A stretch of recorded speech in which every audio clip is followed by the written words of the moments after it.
no doubt. The pirate whose eye is on it, he'll sing. I'll be king of the pirates, I'm gonna be king. Welcome to Morfanime. I'm your fan of more anime. What's up, everybody? Today I'm going to be unboxing unwrapping the fourth One Piece box set. Yes! I got my hands on this bad boy, ordered it from Amazon just a few days ago, and it arrived today, 2 days earlier than the shipping said, so I'm pretty happy about that. I opened the original Amazon box to find this bad boy nestled between some packaging stuff. And it's perfect. It's absolutely perfect. No damage to the box. Only $140. Right now it's on sale on Amazon. I highly recommend, if you're planning to collect the One Piece manga one day, go get yourself this bad boy. What a deal. I mean, think about that. What, 19 or 20? Looks like there's 19 mangas in here for $140. Divide that up, you're saving money, because a single issue can cost anywhere from $10 to $15.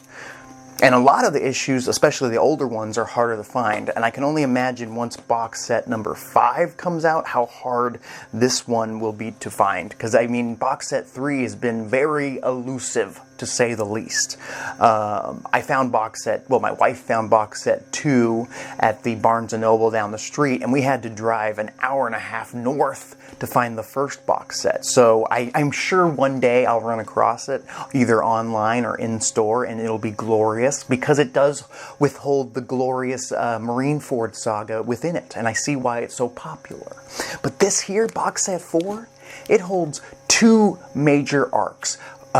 Whole Cake Island, Big Mom's big arc, including so many amazing moments, and the entire Dressrosa arc. So this is where the new world really begins. I mean, technically, the third box set, you get into Fishman Island arc, which is Kumsi Kumsa, but, you get into here, you get into Dressrosa, you get into Whole Cake Island. These are 2 major arcs that lead into Wano.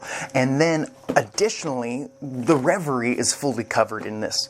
And the Reverie is small but dense and full of information that's gonna, mysteries that haven't been solved yet, that's going to be important for the rest of the series. And that's why this box set's so important. And I'm on the journey to own every single One Piece manga. I want to own the holy tomes, the original text, even though, it's not the Japanese version, because I can't read Japanese. I wish I could. I don't know if I have the patience to learn, though.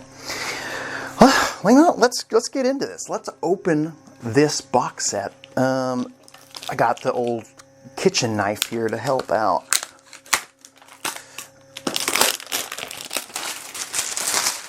Oh man. And then, if you didn't know, these box sets have a really cool little opening thing here. Hopefully, wait, no. Oh, it's this way. The Velcro. Look at the beautiful books. Holy shizzle. Don't they look gorgeous? I mean, that is fantastic. They are so colorful. I wonder if there's some reason to the coloring that they pick for these manga. Like, they are all over the place. They're never one specific color for a specific arc. If anybody knows, please comment down below. Like, is there a reason they colored this first one here pink? Or the next one after that, like a sky blue. It's all over, and I love it. I absolutely adore it. And then, as additional content, you get this little booklet. Every single one of these manga box sets come with these little additional booklets, which are about a chapter. And this one is The Solitary Journey of Jinbei. Yes! I'm sure you could read all this stuff online, and I did. I read the entire series online. But, I mean, there's something to be said to hold the actual manga, to read the actual text with all these extra little pages of fun stuff that Oda likes to throw in. And I just think it's glorious. And the covers, the individual covers are absolutely beautiful and a work of art. And I just cannot get the 3-in-1 booklets because of the amazing covers. I mean, it's so great to be able to I'm going to go read volume 76 today, and that's what's happening. because you could just hop into any portion of the story and just enjoy that, especially if you've already seen or read it once. And once I read it, 30 more times, I might understand absolutely everything about the series. Maybe. I doubt it, because it's so dense with lore and backstory. Oh, and there is another cool poster to check out. Let's see how this looks. Okay, we have on this side One Piece. It looks like it says, I'm not sure, but it's all the members of the Straw Hats, but they're right next to the child versions of themselves, which is pretty neat. I do like to see that. I mean, it would be fun to dive more into some of their childhoods, especially somebody like Frankie, who we still don't know. Like, who is his parents? Who is Frankie's parents? They're supposed to be pirates, and pirates are kind of important to the story, so, I mean, I'm assuming they're going to be important down the line. And then on the back side, you got the Straw Hat crew having a little fun at the beach, in the swimsuits, doing their thing. Nami's front and center. Luffy is literally in the center. It's pretty fantastic. It really, really is. You'd think they'd stay out of the ocean, at least not too far in. They must be like in shallow water for all these devil fruit users to be able to just hang out and have a good time playing volleyball with all these little squids. But no, this is actually a very nice poster. I was kind of kumsa on the first two posters, but I really, really like this one. I'm going to throw this guy back in there until I find a frame for it. Now, this is beautiful.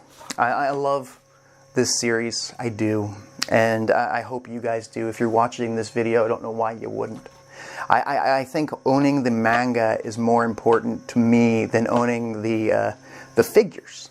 Because with the manga, it's like you have a movie basically in your hand. Each booklet is just a little movie, a piece of this amazing story. And you almost have to start again from the beginning, but if you already know where you left off, you might as well just dive right in one day. You're like, I want to read about Bartolomeo's debut again. You just grab volume 72 and get right into that tournament, that Dressrosa tournament. I really like how these boxes are kind of like little treasure chests, because they do, they hold the literal One Piece within them. Chunks of the One Piece. I did notice that this box set came with like 2 less volumes than the last box sets. So I'm not sure how they decide which volumes to put in these box sets before they consider it an entire box set. But I've noticed that the last one actually dips into Wano. This is in volume 90.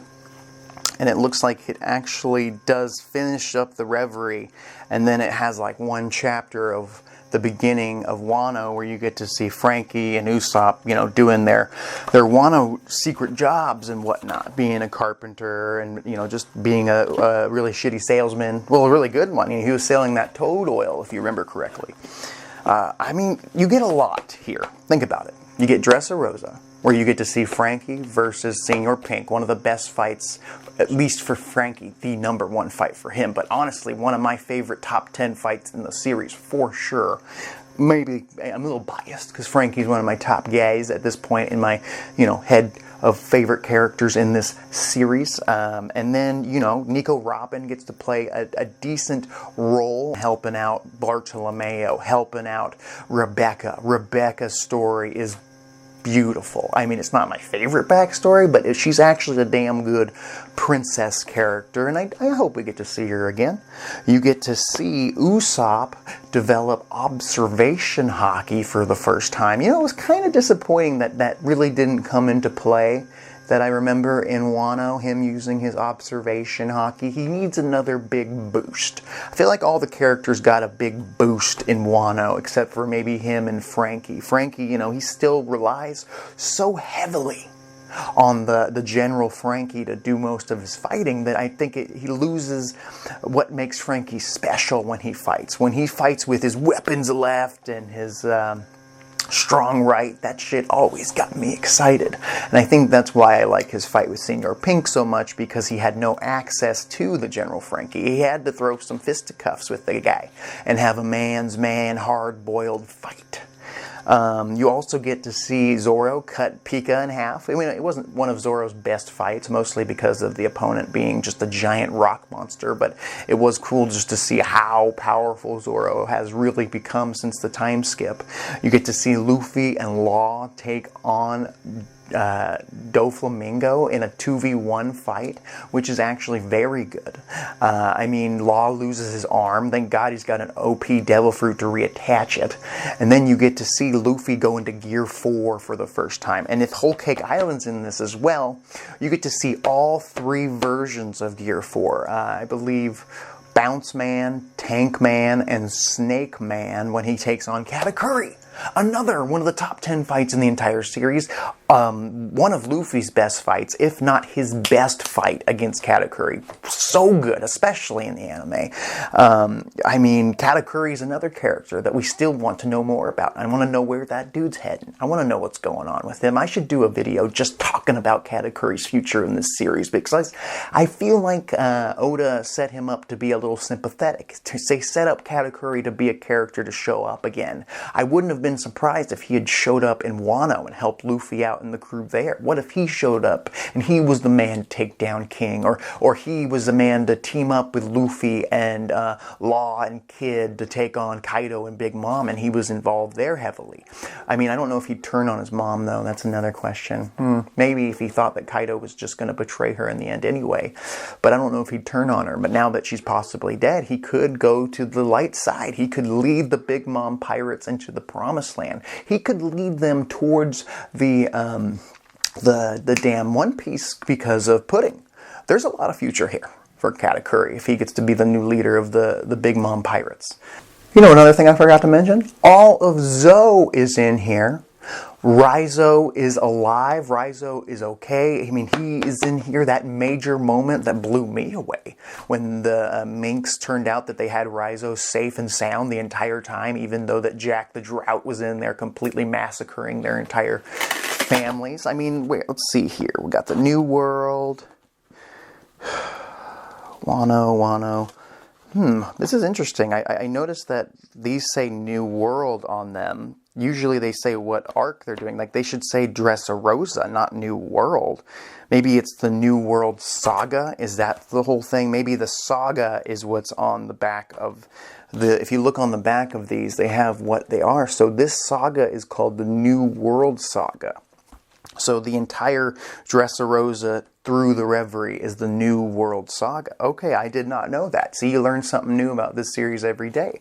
I would have assumed that that's true. So they were all bunched together. They were one saga through the Reverie. Okay, that makes sense. Because then when you get to the last booklet and it says Wano at the end here, that just means that the Wano saga has begun. And mostly the Wano saga is just Wano because it's so massive. But I mean, Dressrosa and Whole Cake Island were pretty damn massive as themselves. So my guess is box set number 5 will be all... Okay, it'll be all of Wano.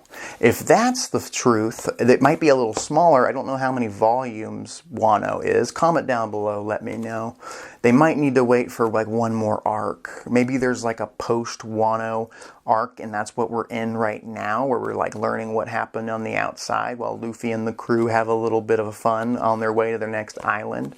Maybe that will be another volume or 2, and then you throw that together with Wano, and that's the Wano Saga.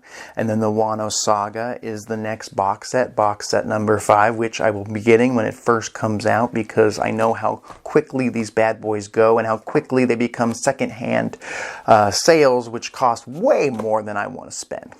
I want to find deals like this. I want to find these box sets for 30-40% off. You get a $135 box set. What a deal! I mean, think about that. 20 plus manga, sometimes 19 like this one here. Either way, you're spending like $5 a manga. That's a hell of a deal. You look on the back here, look at this, $12.99 Canadian, $7.99 UK, and $9.99 USA. So otherwise, this thing should be much more money. You got to think, what's 10 times 19?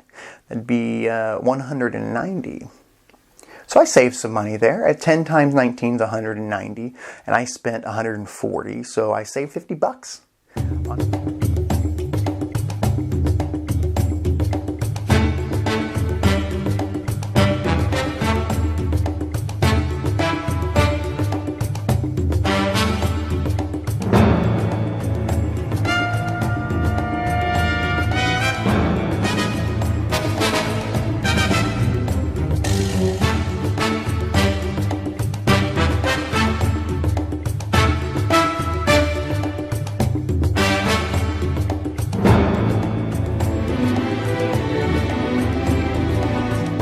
On Amazon, what a deal. It's free shipping. You can't pass this by. Even if you just want this box set because it's on sale. You can't pass it by. Maybe I will wait for box set number 5 to go on sale, because otherwise you're only saving like 20 to 30 bucks. I love this cover, by the way, the Wano, or the Reverie cover, but it's on the Wano, the first Wano volume. But it's cool because I really do love the Reverie. It was like the most exciting, shortest chapter. There's usually those mini arcs, like the post Enies Lobby arcs that are just the most exciting, because you get to meet characters like Garp. You get to hear all these kings and queens and princesses get back together, and the celestial dragon tries to capture Shirahoshi. It was actually very intense, and it didn't have one member of the Straw Hat crew there. We get to see Shanks confront the Gorosei. In the Reverie, we get to see the Gorosei bow down to Imu-sama. That guy, still have no idea who that is. That's what I'm saying. The Reverie's huge, and it's in here in the New World Saga. This is Morfanime. What did you think of this video? Are you gonna go pick up these box sets when you get the time and you get the cash? Because if you don't got the cash, you're out with the trash, and you can quote me on that one. Please subscribe, share, and comment. I'll talk to you later.